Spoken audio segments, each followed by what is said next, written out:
कितना पाप था। देखो आप सोचो कि भैया हमारे घर में कहते हैं ना, जब शरीर शांत होता है तो बेटा पिंडदान कराए गंगा जी के तट पे, और हम कितने भी पापी उतर जाएंगे, बिल्कुल गलत है। वो तो एक विधान है हमारे सनातन संस्कृति का। किंतु शास्त्र कहते हैं पिंडदान का अर्थ ये नहीं कि आप जीवन भर पाप में ही लगे रहो, कथा ना सुनो, भजन कीर्तन ना करो, दान ना करो। महाराष्ट्र के बड़े परम भगवती हुए जो साक्षात अपने आप में ही भागवत थे, परमहंस श्री डोंगरे जी महाराज ने अपनी टीका में बहुत बढ़िया एक दृष्टांत कथा लिखी है। क्या लिखा है? बोले पिंडदान का अर्थ ये नहीं है कि आप गंगा जी में जाओ, आटे के गोले बनाकर और पंडा जी विसर्जित कर दें। सो महाराज फोटो के आगे फिर क्या लिख देते हैं? स्वर्गीय। बाबूजी ने कभी कथा सुनी नहीं, दान किया नहीं, पुण्य किया नहीं, और फोटो में कहां पहुंच गए? स्वर्ग। अब ये तो औपचारिकता हो गई। पिंडदान का अर्थ क्या है? संस्कृत में शरीर को कहते हैं पिंड।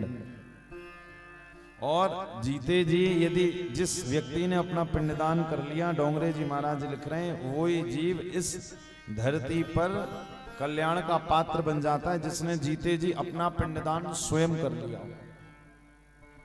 कैसे किया जाता महाराज जीते जी पिंडदान?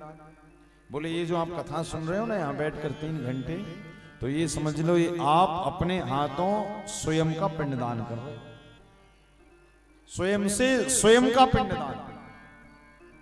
जो आप चलकर आ रहे हो, कल्पवास में 14-15 दिन रुके हो, या बेटा तो करने वाला है नहीं भाई, बेटे का काम है अस्थियां प्रवाहित करना, वो कर देगा वो।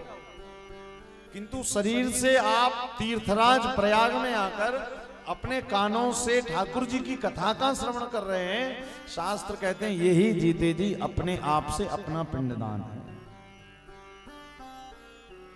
मरने के बाद बेटा गंगा जी ले जाए चाहे गया जी ले जाए मतलब नहीं, जीते जी हमने अपनी सुधार ली, संभाल ली बस।